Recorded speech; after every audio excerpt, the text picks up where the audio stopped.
All right, everybody, welcome to a Deck Tech here at Grand Prix Richmond. I'm, of course, Cedric Phillips, and I'm sitting with Daryl Ayers. How are you? I'm doing all right so far today. I think you're doing better than all right. You're sitting at 10-1 right now. Yes, I am. So, the first question I'm going to ask you is, tell us a little bit about you, actually. I know that you were in Valencia, you top 75, but for the people at home who don't know you, let's give them a little update. I'm a Virginia player. Even though I do go to a lot of events like this and Star City Opens, I kind of consider myself a casual player just because I only play the game for fun. I don't travel like 10-hour car drives. I just go to the close stuff, and sometimes I do all right, and that's just, an added benefit for me. So what he didn't mention is that he's modest, because you've been playing a couple Pro Tours. I know you were a Pro Tour return to Ravnica. Yes, you were in Valencia, where you did top 75, and at Valencia, top 75, you played Scapeshift. I did. I played that there too. Now, you've been playing Scapeshift for a while? 7 to 8 months. Okay, and what draws you towards that deck? Well, it's kind of funny. I just love lands. And when I say I love lands, I mean, I don't like Tron lands. I don't like Wasteland. I like basic lands. I just like tapping for single-colored sources of mana. Okay. And this deck puts a lot of lands into play. It gets to play cards like Primal Command, which is one of my favorite cards. Okay. Lightning Bolt, which every single time I have won money at any event ever, I think I've played 4 Lightning Bolts in all of my decks. Okay. Now, obviously, the goal of this deck with Scapeshift, you've got the old sorcery, you've got Valakut, you want to put a bunch of mountains in play, dome them all at the same time. Now, in Valencia, I know that you're aware that some people were playing Scapeshift. Team Shadow Fireball were playing more of a red-green version of Primeval Titan. They had Prismatic Omen, a much more different approach. You're playing the blue approach. So before we get to some of the blue cards that you are playing, why do you choose the blue approach as opposed to just the straight red-green kind of overwhelm you with lands approach? Well, if I wanted to play a combo deck, I'd play a better combo deck than Scapeshift. Okay. Scapeshift isn't a combo deck, it's just a control deck. Okay. And I think that Channel Fireball tried to make it a combo deck, and I think that's why they messed up. I know that they have Ben Stark on their team, so whenever he plays a deck that has mountains in it, he just forces 4 Primeval Titans in it. Okay. And it's Ben Stark, so. Sure. And like I said, it's just a control deck. I just play draw go almost, well, minus ramp spells, like a few ramp spells, like a removal spell, a counter spell, and then eventually, instead of killing them with Sphinx Revelation or Cruel Ultimatum or whatever floats your boat, it's just a 4-mana sorcery called Scapeshift, and that's when they die. Okay. Now, blue cards that he's playing, because again, he's got blue splash we'll say, but as you said, you're a control deck. That means if you're a control deck, you've got counter spells. You mentioned Cryptic Command, you mentioned Remand as well. 2 cards that are in your deck. How have these worked out for you so far this weekend? Well, Cryptic Command's obviously insane. It's against Affinity, it taps their guys, it bounces their plating. Against everything else, it counters, it draws.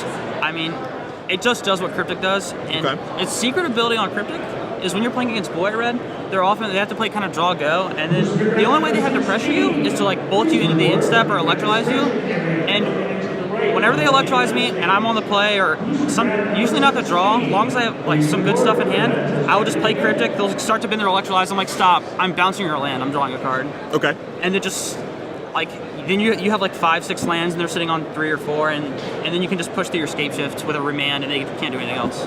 So you want to obviously use this to get a land advantage, but Cryptic Command is super versatile, so there's a lot of things you can do. I can't tell you what it does. It has it says 4 modes, but I feel like I could write 4 more on the back and that wouldn't be enough. And you would probably use them a lot over the course of the tournament. Now, the red cards, you mentioned Lightning Bolt. You say this card is obviously huge for you. It's a big player in the modern format, but we have little Fire Spout here. Is this because Wild Nacattl's back? Is that why we need this? Well, this deck has always played Fire Spout, just because it fits better on the curve. On turn 2, you're casting a Tri-Ability, you're casting a Remand, Farseek, it could go on. But, yeah, you said it's splashing blue. In my opinion, it splashes red. There's only 6 red spells on the main deck. Okay. But for some reason, there's 12 red sources in my deck. Okay, sure. So, Fire Spout kills Wild Nacatl. A lot of people have been saying, why aren't you playing Anger? That's just bad. I tried Anger for a while. I literally could never cast it. Okay. There's 12 red sources in the deck. You never search for them. And Fire Spout does it fine. I mean, Anger's better against Pod, but Pod's already a good matchup. So, in my bad matchups, the Affinity's a little rough sometimes. Zoo can be a little rough if they're on the play. I don't want to play another Shockland. That's 2 more damage. It all adds up. So, Fire Spout just does the job fine. And it's been great all day.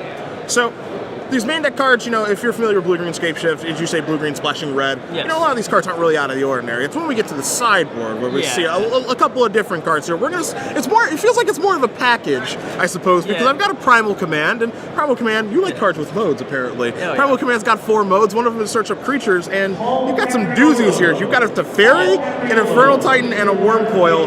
Let's start with the blue one. Okay. Well, I guess you could call it a package. I kind of just want to call this deck 5 commands. Okay. That sounds sweet.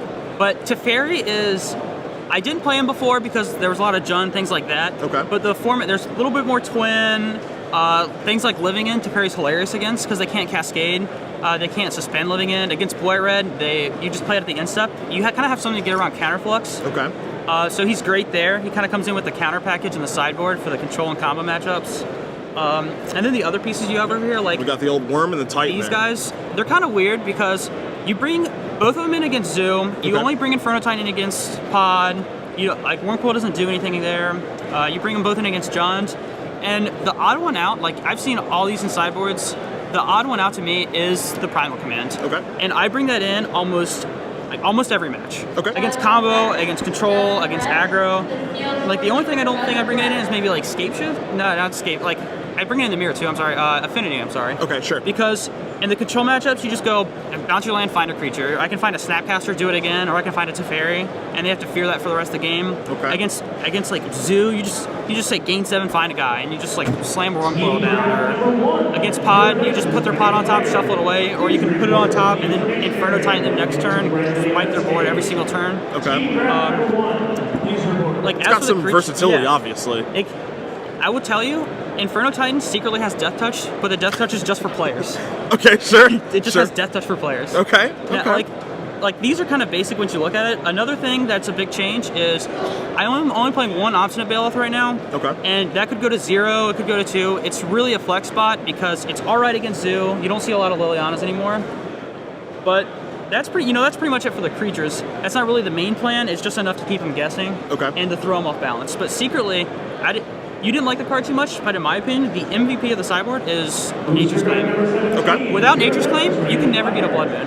Sure. So that makes sense. It kills Blood Moon, it kills like affinity creatures. And I've even had like hilarious things where I got Blood Moon from the Blue Moon deck on Magic Online. Okay. I'd be like, alright, Inferno Titan, go. He'll play Shackles, take it. I'd be like, well, how about I Nature's Claim Shackles? I don't really care about Blood Moon, I'll take my Titan back. Yeah, sure, I'll kill you with my Titan. Death Touch you. Like, yeah. Okay. So it all makes sense. So, I mean, obviously, you're off to a fantastic start. You're 10-1. We know you played in Valencia to a top 75 finish. Are you qualified for the next Pro Tour? I will be after I win a few more rounds. I like his attitude.